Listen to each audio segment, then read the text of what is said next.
राजस्थान के उदयपुर जिले के एक छोटे से गांव धूपगढ़ में पिछले कुछ महीनों से अजीब घटनाएं हो रही थीं। हर पूर्णिमा की रात कोई न कोई नौजवान लड़का रहस्यमयी ढंग से गायब हो जाता। लोगों का कहना था कि वो पुराना किला, जो गांव से कुछ ही दूर वीरान पहाड़ी पर था, वहां कोई प्रेतात्मा रहती है जो नौजवानों को बुलाकर अपने साथ ले जाती है। गांव की चौपाल पर एक दिन पंचायत बुलाई गई। सरपंच ने गंभीरता से कहा, अब और नहीं, किले की वो आत्मा हमारे बच्चों की जान की दुश्मन बन चुकी है। हमें गांव के सभी नौजवानों को शहर भेजना होगा। जब तक ये रहस्य नहीं सुलझता तब तक कोई भी सुरक्षित नहीं है। तभी बुजुर्ग मोहनराम जी बोले, सरपंच, ये रहस्य कोई नया नहीं है। इस किले की पहेली सदियों पुरानी है। इसने न जाने कितनों की जान ली है। सभी की आंखों में डर था, लेकिन उस सन्नाटे को चीरते हुए एक आवाज गूंजी, सरपंच जी, क्या आप हमें उस पहेली के बारे में नहीं बता सकते? ये था संजय, एक निडर नौजवान जिसकी आंखों में सवालों के साथ बदले की आग थी। सरपंच ने जवाब दिया, बेटा, उस रहस्य को जानना खुद मौत को न्योता देना है। जिस किसी ने सुझाने की कोशिश की वो लौटकर नहीं आया। रात को संजय ने अपनी मां पुष्पा से पूछा, मां, क्या पिताजी की मौत भी उसी किले से जुड़ी है? मां की आंखें भर आईं। उन्होंने कांपते स्वर में कहा, बेटा, तू कुछ मत पूछ। उसी पहेली ने तुझे पिता से छीना है। हमने तय किया था कि बच्चों को ये सब नहीं बताएंगे।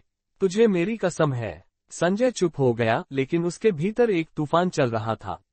अगली सुबह संजय और उसके दोस्त नीरज ने गांव के बाहर जाकर उस रहस्य का सुराग ढूंढने का निर्णय लिया। दूसरे गांव में उन्हें एक बुढ़िया माए मिली, आंखों में भय, चेहरे पर झुर्रियां और होंठों पर चुप्पी। जब उन्होंने पूछताछ की तो बुढ़िया माए कांपते स्वर में बोली, उस किले में कोमलमती नाम की रानी का साया है। वह जन्म से ही अभिशप्त थी। कहते हैं जिस रात उसका जन्म हुआ, आसमान पर रक्त चंद्र ग्रहण था। बुढ़िया ने जो बताया वो दिल दहला देने वाला था। कोमलमती बचपन से ही अजीब थी। अकेले में बातें करती, अंधेरे में हंसती और धीरे धीरे तंत्र मंत्र में माहिर हो गई। एक रात उसने अपने ही माता पिता की हत्या कर दी और रानी बन गई। राज्य पर उसका खौफ था। वो गरीबों पर जुल्म करती, बच्चों की बलि देती और किले के तहखाने में तंत्र साधना करती।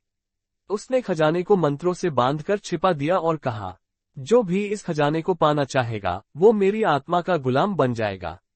बुढ़िया माई ने कहा, संजय, उसे मुक्ति तभी मिल सकती है जब कोई निस्वार्थ भाव से उस खजाने को खोजे। संजय और नीरज लौटकर गांव आए और बिना किसी को बताए अर्धरात्रि में काले किले की ओर निकल पड़े। अंधेरा इतना घना था कि खुद अपनी परछाई भी डर रही थी। हवाओं में सिसकियों की आवाजें थीं और किले का दरवाजा अपने आप चर्र की आवाज के साथ खुला। नीरज ने अभिमंत्रित कलावा दरवाजे पर बांध दिया और संजय ने गंगाजल के छींटे मारते हुए अंदर कदम रखा। भीतर एक सर्द लहर थी, जैसे मौत की सांसें चल रही हो। तभी दीवारों से एक काला धुआं उठने लगा और एक झुलसी हुई महिला की आकृति प्रकट हुई।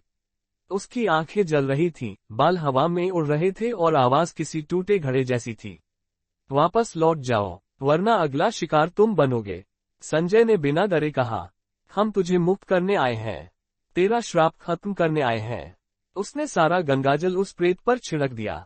चीखें, गूंज, बिजली की कड़क और फिर एक भयानक तड़पती हुई चीख, और सब शांत हो गया। जहां वो साया खड़ा था वहां अब एक सोने से जड़ा संदूक रखा था।